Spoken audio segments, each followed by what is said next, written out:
Hey guys, what's good? Mike here, Laker Talk. Let's talk Laker basketball. Lakers lose to Denver 115-100. Wasn't actually that bad. Lakers actually played a good game. Just got finished watching the replay of the fourth quarter and want to talk about that. But basically, I didn't watch the game live. I was coaching my son's Little League team. I was checking the scores. I was excited about coming home, watching the replay. And then all of a sudden the game gets out of hand and it goes from 0 to 100 real quick, and we just lost. And I asked a question on Twitter, what happened? Everybody's pointing fingers at everybody. This person, that person, Luke substitutions, Alonzo Ball, this and that and the third. And I watched the replay, and it's really not all that crazy. It's very simple. Basically, Lakers played a great game. Good game to be, on the road, young team to have a chance to win the game. I think around the 4-minute mark, it was still tied, like 98-98, something like that.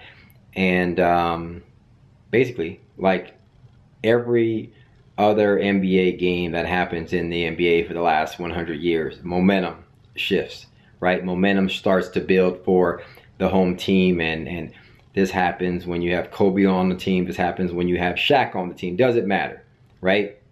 It's how you combat the momentum of the other team. Lakers, being young, made a lot of turnovers, like 7 turnovers in a row, and that was the game. So basically, what happens is when you have a momentum shift, or when you're in a close game, and I was actually calling this out last game when we played the Warriors. I tweeted it out. I said, where is Kobe when we need him? Like, basically, we need a go-to situation or player or whatnot down the stretch. Basically slow the game down, because now when you are in crunch time and it's below the 3-minute mark, the game goes to a half-court set. Okay, there's no more running up and down the floor. Okay, and we need someone to go to. Brandon Ingram actually stepped up in the Golden State game, which kind of like, makes everybody believe that Brandon Ingram was the person that we should run the ball through in a crunch time situation. Apparently we didn't do it this game.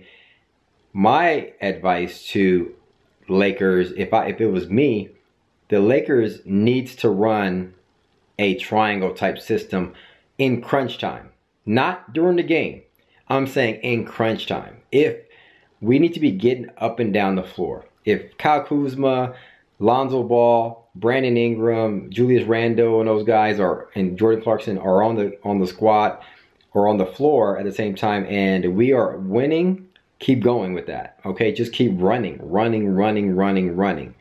Okay, but if now momentum is shifting, it's like a 2 minutes and we can't score the bucket, we gotta run a triangle type of system. I would say run the triangle, meaning you got 2 guards at the top. You got Lonzo and you have Jordan Clarkson, okay? You bring in Lopez. Lopez needs to go down in the post. All right, and you got Kyle Kuzma on this side and you got Brandon Ingram on the other side. That's what I would do. I would take Julius Randle out, bring in Brook Lopez. He is more than capable of running through him in the post, because he has above average post skills. So if he is one-on-one with his guy, maybe Fareed or Plumlee or something, he can get to the foul line, okay, and get a higher percentage shot, okay? And if you know the triangle, you got Lonzo feeding, maybe the ball over here to Kuzma. Kuzma feeding the ball into Lopez. And that's now where Lonzo cuts to the corner, okay? Now you got your triangle. At that point, basically, they either got to play Lopez one-on-one, or they double team him, okay? Who are they going to double team? Are they going to leave Lonzo?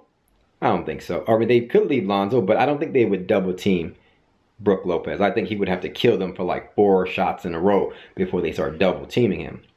So I think I would run those plays first, give it to Lopez, let our 2 guys cut through, and let Lopez go to work. Plain and simple. Okay, I rather take a high percentage shot with Lopez in the post going to work on a Plumlee or Fareed And also relying on Lopez to kick the ball out to somebody cutting, somebody setting a screen for Brandon Ingram coming through. Like if Kuzma was on this side, he would set a screen, and then Brandon Ingram would come through by the foul line, and he would just feed Brandon Ingram for like a mid-range shot, or have, Brandon Ingram go to work. Basically, it's the triangle. It's what got us 5 rings. It's what got the Chicago Bulls 6 rings, okay? When you're in the playoffs, when you're in a half-court set, you can't be running up and down, all right? That's what happens when you're in crunch time.